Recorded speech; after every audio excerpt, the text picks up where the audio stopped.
semuanya. Selamat datang di channel 16.11Hz Music. Di video kali ini, kami akan memberikan informasi tentang ide bisnis yang terbaik untuk dilakukan pada tahun 2020 ini, terutama dalam keadaan pandemik seperti saat ini. Dengan beralihnya perekonomian ke arah digital, maka semakin banyak orang yang ingin memulai suatu bisnis secara online dan menjadi pemilik atas usahanya tersebut. Pertama-tama, yang kalian butuhkan adalah ide bisnis yang tepat.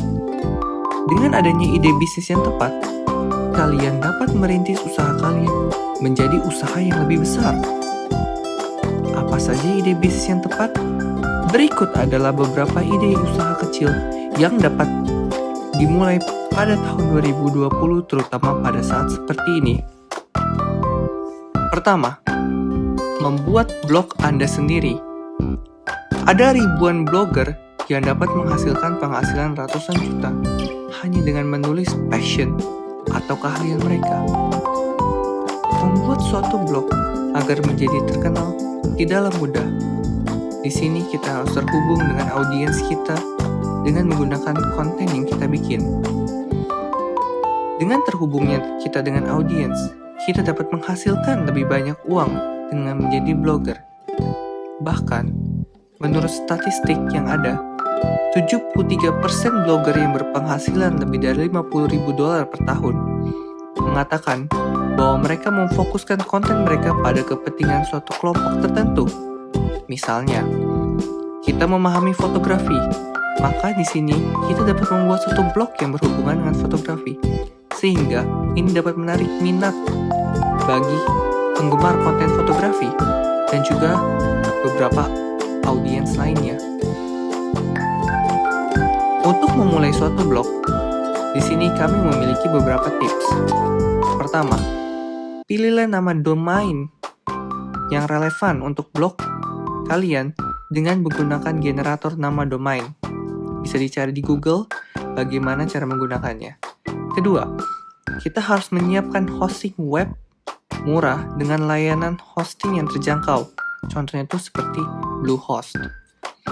Kemudian, kita juga harus menginstall tema WordPress sederhana bersama dengan plugin yang relevan pada saat ini. Keempat, kita harus mengenal alat dan cara SEO bekerja untuk menghasilkan lalu lintas agar para audiens dapat mencapai situs kita. Selanjutnya, kita harus membuat kalender konten kita dan kita mulailah membangun audiens yang loyal dengan menggunakan berbagai macam cara untuk pemasarannya. Selain itu, kalian semua juga dapat mengintegrasikan blog kalian dengan Google Analytics untuk memantau lalu lintas website Anda atau blog Anda dan juga untuk melihat parameter penting lainnya. Kedua, ada kursus dan pelatihan online. Akan menjadi lebih mudah untuk memberikan pengetahuan atau keahlian kalian melalui platform kursus online. Terutama jika kalian adalah seorang ahli dalam suatu pelajaran atau memiliki kemampuan yang lebih di bidang tertentu. Nah, pada saat ini, kalian dapat mengubah keahlian itu menjadi suatu penghasilan. Kalian dapat menawarkan sebuah kelas pelatihan online, terutama untuk audiens yang berminat, untuk konsumen yang berminat. Selagi kalian membangun suatu kelas pelatihan online ini, kalian juga dapat membangun suatu komunitas atau koneksi untuk membangun bisnis pelatihan online kalian. Kalian juga dapat membuat suatu pages di Facebook, di Instagram, atau bahkan di podcast, di mana kalian dapat menjangkau orang-orang yang sedang mencari atau berminat dengan kelas pelatihan online yang kalian berikan. Ketiga, ada juga yang namanya dropshipping. Nah, di sini, jika kalian memiliki kemampuan untuk mendapatkan suatu produk yang sedang booming pada saat ini dengan harga yang lebih rendah, maka kalian dapat memulai bisnis dropshipping yang sangat menguntungkan. Bagaimana caranya? Di sini tuh kita menjual kembali produk-produk tersebut di situs pihak ketiga seperti Tokopedia ataupun Bukalapak. Nah, dropshipping ini adalah konsep di mana penjual mendapatkan produk dalam jumlah besar dari supplier, kemudian kita menjual lebih lanjut kepada pengguna akhir seperti konsumen. Berikut ini ditampilkan cara kerja dropshipping. Untuk ide-ide bisnis dropshipping, di sini kita perlu melakukan riset pasar yang luas. Dan juga kita harus mengidentifikasi produk-produk yang sedang booming dengan cara membukanya di situs web e-commerce terkemuka seperti Shopee, Tokped, Bukalapak, dan sejenisnya untuk mengukur tren saat ini. Keempat, desain grafis. Perusahaan selalu mencari desain grafis untuk tujuan branding, mulai dari merancang teknik pemasaran, spanduk, poster, logo, hingga membuat desain suatu website. Berbagai banyaknya produk yang ditawarkan membuat peluang kalian untuk berkarir di bidang ini sangatlah besar. Kalian dapat mengarahkan keterampilan desain kalian kepada pemilik usaha kecil atau individu perorangan sebagai debut awal kalian dalam memulai karir ini. Desainer grafis juga dapat bergabung dengan situs website freelance seperti freelancer.co.id untuk menemukan pekerjaan. Jika kalian baru ingin memulai untuk belajar desain grafis ini, maka kalian dapat mempelajari dasar-dasar desain grafis cukup dengan mudah dengan mengikuti beberapa kursus online. Kalian juga dapat memanfaatkan perangkat lunak desain grafis seperti Adobe InDesign untuk mempelajari dasar dari desain grafis. Atau, kalian juga dapat menggunakan alat online yang mudah digunakan seperti Visme untuk mengasah keterampilan desain grafis kalian lebih lanjut. Kelima, Instagram influencer. Dengan meningkatnya saluran media sosial seperti Instagram, sekarang lebih banyak konsumen beralih ke influencer untuk mendapatkan saran tentang produk yang mereka cari untuk dibeli. Inilah yang dimaksud dengan Instagram influencer. Istilah ini membangkitkan citra, mempromosikan minuman energi, dan mengoceh tentang produk perawatan kulit. Ini salah satu contoh Instagram influencer. Ada yang tahu? Tapi, lebih dari itu, pertama-tama, kita harus memilih daerah yang kita mampu. Bisa apa aja kita mulai. Mulai dari teknologi, hingga kecantikan, hingga kesehatan. Pastikan kita memilih area domain kita yang kita sukai dan yang kita sudah berpengalaman. Selanjutnya, kita harus membangun followers Instagram kita yang solid dengan memposting hal-hal yang menarik mengenai kehidupan kita. Dan juga kita harus berbicara tentang hal-hal yang relevan dengan followers kalian.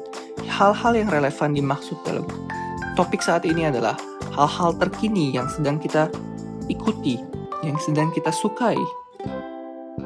Nah, setelah kita membangun followers kita yang setia itu, followers heart followers, heart die followers, merek dan pemasar afiliasi atau brand-brand lainnya akan menghubungi kita secara otomatis untuk kita lakukan kolaborasi dengan pembayarannya cukup tinggi.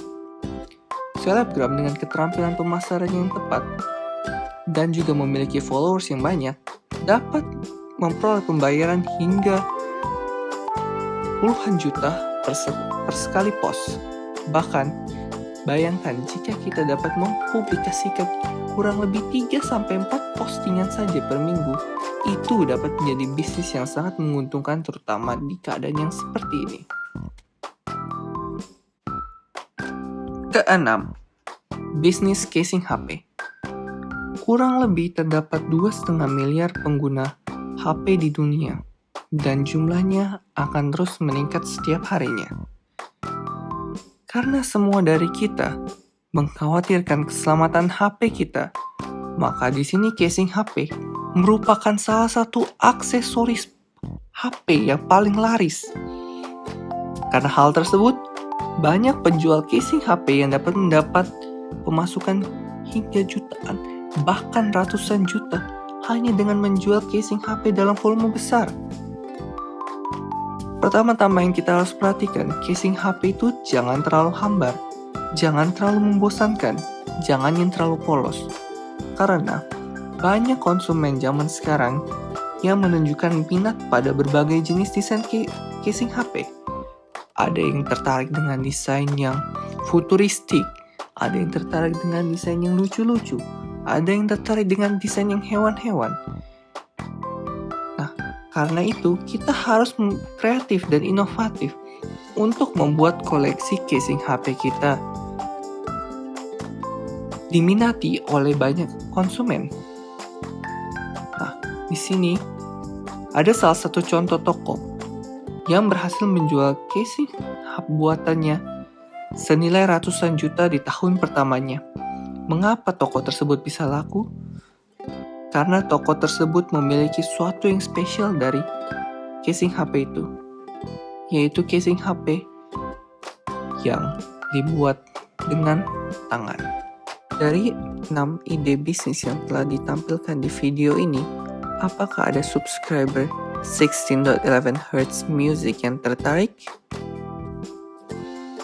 Untuk ide-ide bisnis selanjutnya akan dilanjutkan di part 2. Don't forget to like, subscribe, and comment. Thank you.